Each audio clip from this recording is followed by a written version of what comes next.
My hi friends, நாளை December 26, 2025 வெள்ளிக்கிழமை அன்று இந்திய பங்குச்சந்தை NSE/BSE வர்த்தகத்திற்கான நிலவரங்களையும் நாளை நாம் கவனிக்க வேண்டிய முக்கியமான டாப் 5 பங்குகள் பற்றியும் இங்கே பார்ப்போம். டிசம்பர் 25 கிறிஸ்துமஸ் விடுமுறைக்குப் பிறகு சந்தை மீண்டும் புத்துணர்வோடு திறக்க உள்ளது. தற்போது சந்தை ஒரு கன்சாலிடேஷன் நிலையில் இருந்தாலும் சில பங்குகள் நல்ல ஏற்றத்தைக் காண வாய்ப்புள்ளதாக தெரிகிறது. அதற்கு முன்பு Nifty and bank Nifty index முக்கிய நிலைப்பாடுகளை பார்க்கலாம். நிஃப்டி இண்டெக்ஸின் சப்போர்ட் லெவல் 26,200, 26,050.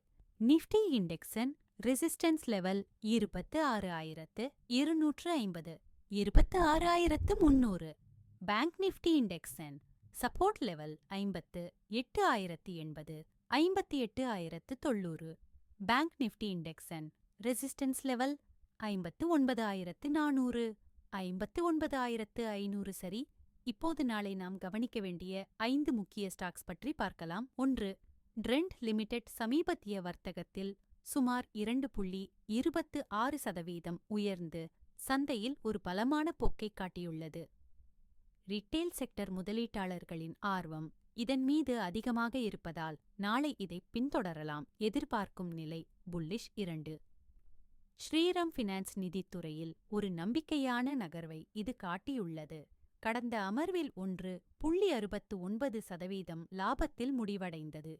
வங்கி மற்றும் நிதி பங்குகளில் நாளை ஓரளவுக்கு வாங்கும் ஆர்வம் பையிங் இன்ட்ரெஸ்ட் இருக்கலாம் என்பதால் இதை கவனிக்கலாம்.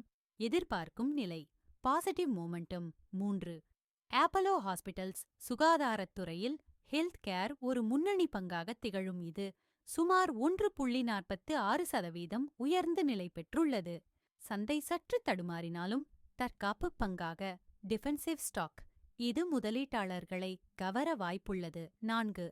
அல்ட்ராடெக் சிமெண்ட் கட்டுமானத் துறையில் ஒரு ஜாம்பவானான இது கடந்த வர்த்தகத்தில் 0.87% லாபம் ஈட்டியது. நிஃப்டி ஒரு குறுகிய எல்லைக்குள் சுழலும் போது இத்தகைய பங்குகள் நிலையான லாபத்தை கொடுக்கக்கூடும். 5. மாருதி சுசுகி ஆட்டோமொபைல் துறையில் ஜாம்பவானான மாருதி கடந்த அமர்வில் நல்ல ஆதரவை பெற்று 0.66% உயர்வுடன் முடிவடைந்தது. நாளை சந்தை நேர்மறையாக திறந்தால் ஆட்டோ செக்டாரில் இது நல்ல பலனை தரலாம். முக்கிய குறிப்பு: பங்குச்சந்தை முதலீடு என்பது அபாயத்திற்கு உட்பட்டது. மேலே சொன்ன தகவல்கள் சந்தை நிலவரத்தை அடிப்படையாகக் கொண்டவை. வர்த்தகம் செய்வதற்கு முன் உங்கள் நிதி ஆலோசகரிடம் ஆலோசிக்கவும் அல்லது முறையான ஸ்டாப் லாஸ் முறையை பின்பற்றவும். நாளை உங்களுக்கு லாபகரமான நாளாக அமைய வாழ்த்துகள்.